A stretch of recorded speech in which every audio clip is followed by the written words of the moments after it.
Oi, eu sou a Grazi e esse é o 15 Minutos com a Bíblia. Hoje falaremos sobre o capítulo 7 de Deuteronômio. As nações idólatras serão expulsas. Quando o Senhor, o seu Deus, os fizer entrar na terra para a qual vocês estão indo para dela tomarem posse, ele expulsará diante de vocês muitas nações. Os hititas, os girgaceus, os amorreus, os cananeus, os ferezeus, os heveus e os jebuseus. São 7 nações maiores e mais fortes que vocês. E quando o Senhor, o seu Deus, as tiver dado a vocês, e vocês as tiverem derrotado, então vocês as destruirão totalmente.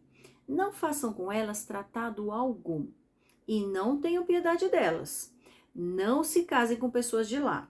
Não deem suas filhas aos filhos delas, nem tomem as filhas delas para os seus filhos, pois elas desviariam seus filhos de seguir-me, para servir a outros deuses.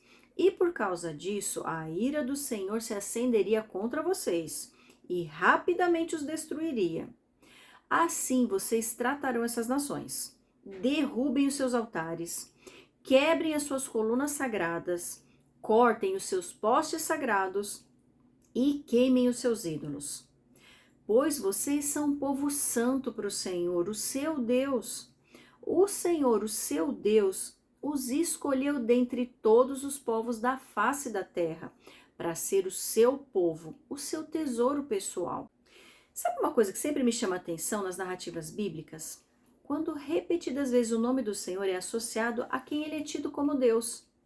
Às vezes é dito, o seu Deus, o meu Deus, o nosso Deus, ou o Deus de nossos antepassados.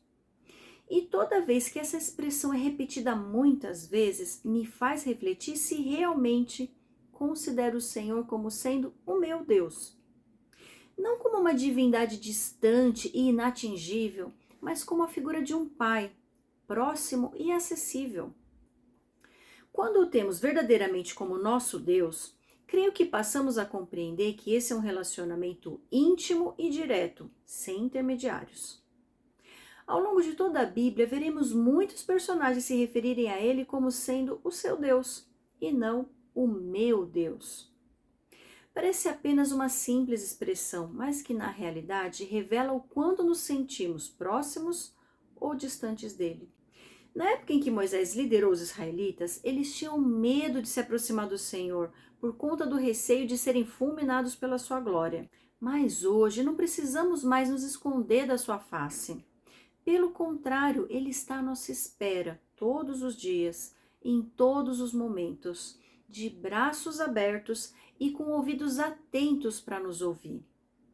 Podemos entrar no nosso quarto e nos colocar na presença dele, sem medo e sem culpa, sendo apenas sinceros e verdadeiros em nossa comunicação com ele. Não precisamos mais levar incenso, apenas apresentar a ele em oração um coração contrito, disposto a ouvir e a obedecer. Reflexões à parte, voltando ao trecho analisado, perceba que Deus tinha um propósito claro para os israelitas. Eles deveriam conquistar e tomar posse do território de 7 nações, mais fortes e mais poderosas que eles.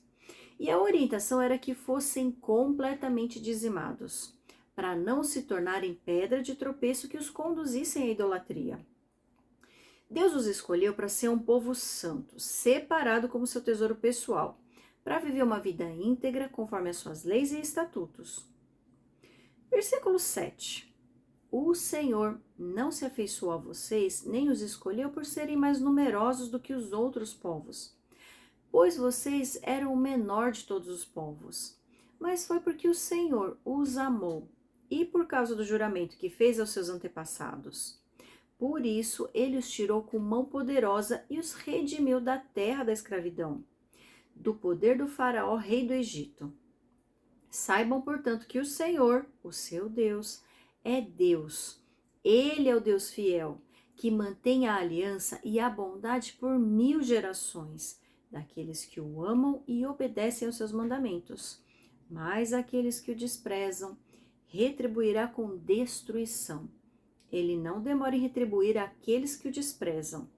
obedeçam, pois a lei, isto é, os decretos e as ordenanças que hoje lhes ordeno. É interessante que Deus não nos escolhe por sermos fortes, poderosos ou numerosos. Ele nos escolhe porque nos ama e porque honra a promessa feita aos antepassados. Ele nos ama não porque merecemos, mas por sua bondade e fidelidade, a qual é tão imutável que firma aliança por até 1000 gerações. Aqueles que amam o Senhor e obedecem aos seus preceitos. Versículo 12. As bênçãos da obediência. Se vocês obedecerem a essas ordenanças, as guardarem e as cumprirem, então o Senhor, o seu Deus, manterá com vocês a aliança e a bondade que prometeu sob juramento aos seus antepassados. Ele os amará, os abençoará e fará com que vocês se multipliquem. Ele abençoará os seus filhos e os frutos da sua terra, o cereal, o vinho novo e o azeite. As crias das vacas e das ovelhas, na terra que aos seus antepassados jurou dar a vocês. Vocês serão mais abençoados do que qualquer outro povo. Nenhum dos seus homens ou mulheres será estéril, nem mesmo os animais do seu rebanho. O Senhor os guardará de todas as doenças. Não infligirá a vocês as doenças terríveis que, como sabem, atingiram o Egito, mas as infligirá a todos os seus inimigos.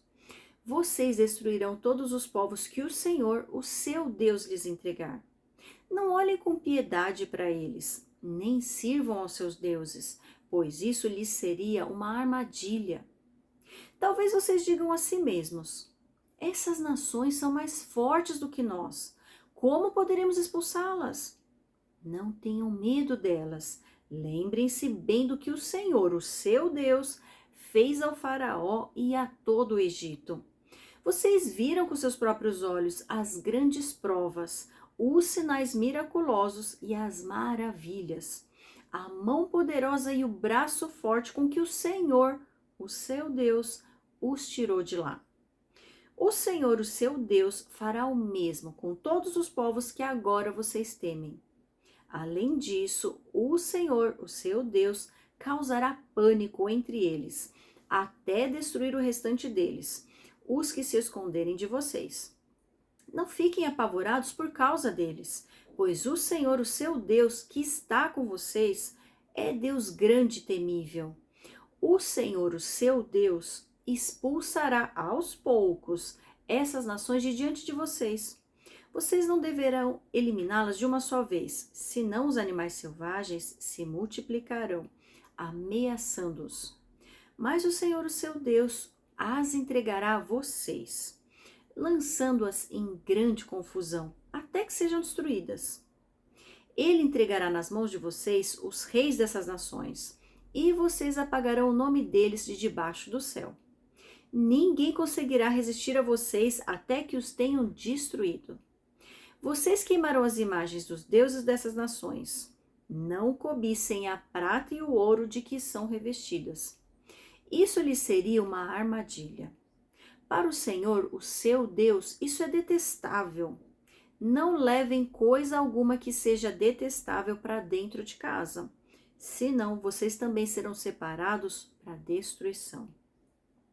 Considerem tudo isso proibido e detestem-no totalmente, pois está separado para destruição.